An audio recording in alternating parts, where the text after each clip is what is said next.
हम इसे इस तरीके से भी लिख सकते हैं कि corona virus is not taking the rest and corona virus is being not destroyed from our world और इंडिया। बट हियर हम सेंटेंस के अकॉर्डिंग लिखेंगे, जैसे कि corona virus is not taking, नाम नहीं ले रहा, सो टेकिंग नाम, द नेम ऑफ हैवॉक।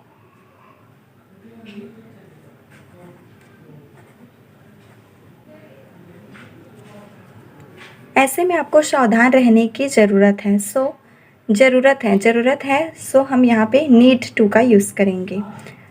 ऐसे सिचुएशंस में, in such a situation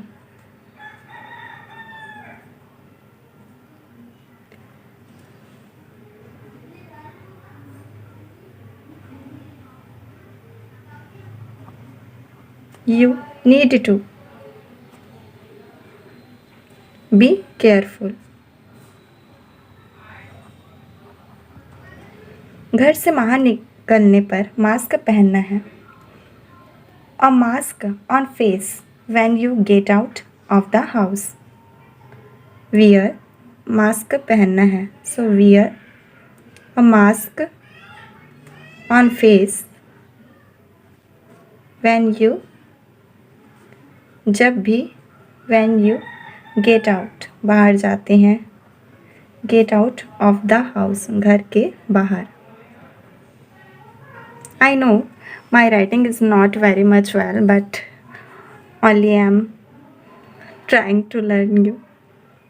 So just concentrate on the translation, okay? Now next है कोरोना वायरस का संबंध कोरोना के ऐसे परिवार से है।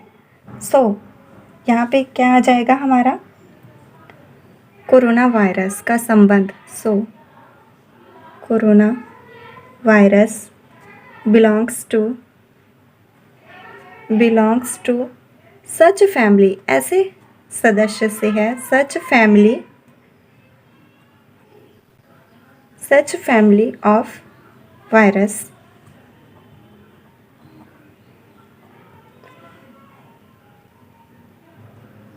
जिसके संक्रमण से जुकाम से लेकर सांस लेने में तकलीफ जैसी समस्या हो सकती है। मीन्स यहाँ में हम पहले देखेंगे जिसके संक्रमण से, द इन्फेक्शन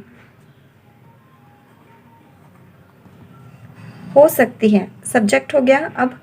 अब इसके लास्ट को देखेंगे, वर्ब कौन सा लगेगा, हो सकती है, कैन। जब भी ऐसा सेंटेंस आता है कि कोई समस्या उत्पन्न हो सकती है, कोई प्रॉब्लम आ सकती है, इस कंडीशन में हम कौन से वर्ब का यूज़ करेंगे, causes, can causes problems, ranging, from a cold to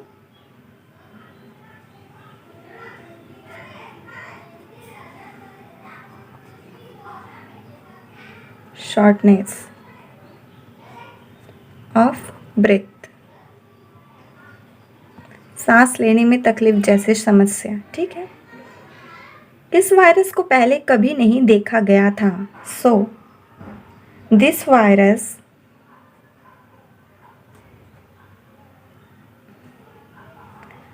देखा गया था की बात हो रही है। सो दिस वायरस वर।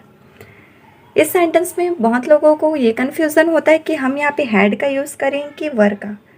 यहाँ पे बेसिकली बताया गया कि गया था, लास्ट में क्या आ रहा है, गया था। ठीक, यहाँ पे हैड हो ही नहीं सकता है, क्योंकि हैड किस कंडीशन में लगाते हैं हम, जब उसके पास कुछ था या फिर वो उस चीज़ को कर चुका था। ठीक है, और मेन कंडीशन यहाँ पे ये आ रही है कि यहाँ इस वायरस को कभी पहले नहीं देखा गया था। मीन्स हम ये बता रहे हैं कि इसे देखा नहीं गया था अभी तक, इसमें सब्जेक्ट की बात हुई नहीं है। ये तो ऑब्वियसली स्टार्टिंग में बता रहे कि ये ऑब्जेक्ट है। मीन्स अगर हम उस वायरस को देखते तो हम सब्जेक्ट होते, बट यहाँ वायरस की ही बात कर रहा है, तो ये एज अ पेसिव वॉइस के रूप में काम कर रहा है। बट यहाँ पे क्या है, पास्ट की बात है, सो वर यूज़ किया है और थर्ड फॉर्म में वर्ब लगा देंगे। यहाँ पे कौन सा वर्ब आएगा आप खुद देख सकते हैं, the virus were never seen. Third form लगाए हैं सी का, सो सीन बिफोर।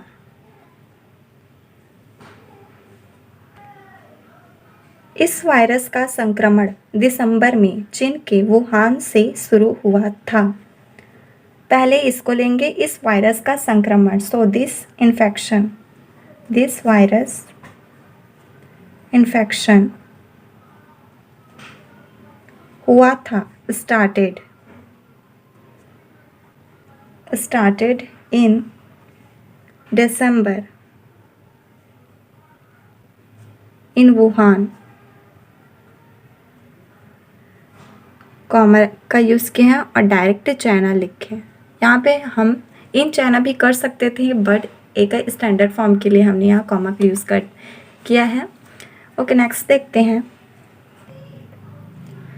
भारत के ही कई राज्यों में ऑक्सीजन और इंजेक्शन की कमी लगातार बनी हुई है। यहाँ पे एज अ देयर इसका यूज़ करेंगे, लगातार के लिए। बनी हुई है, सब्जेक्ट का पता नहीं है। देयर इज परसिस्टेंस, लगातार के लिए परसिस्टेंस लगाए हैं। देयर इज परसिस्टेंस, कमी बनी हुई है किसकी? Lack of oxygen and injection. Okay, देश में क्रिटिकल केयर बेड्स की संख्या कम होने से भी परेशानियां बढ़ रही हैं। यहाँ पर हमने जानबूझ के हैवी सेंटेंस का यूज़ किया है, मीन्स से लॉन्ग सेंटेंस है ये। इसको कैसे करेंगे आप खुद से प्रैक्टिस कर सकते हैं, कई बार इस वीडियो को पॉज करके देख सकते हैं। So the number of critical care beds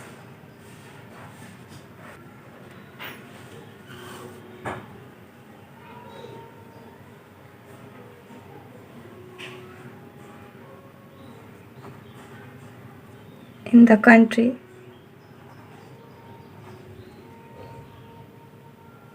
हो रही है, so is also causing problems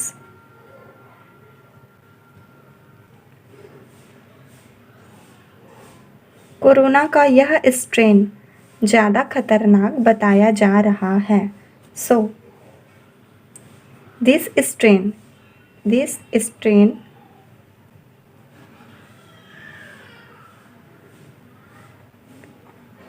is said to be more dangerous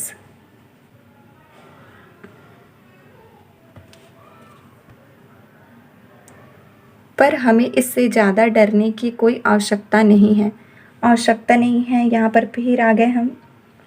but we don't need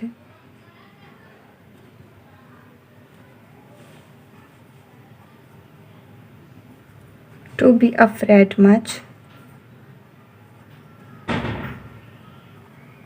okay, much का यूज़ यहाँ इसलिए क्योंकि यहाँ अनकाउंटेबल नाउन का यूज़ हुआ है। ठीक है, मच,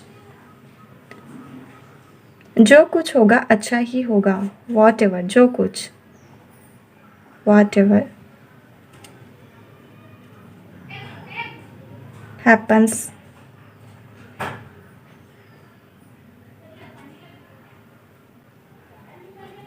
विल बी गुड, अच्छा ही होगा। नियमों का पालन करें और मस्त रहें, खुश रहें। Follow the rules,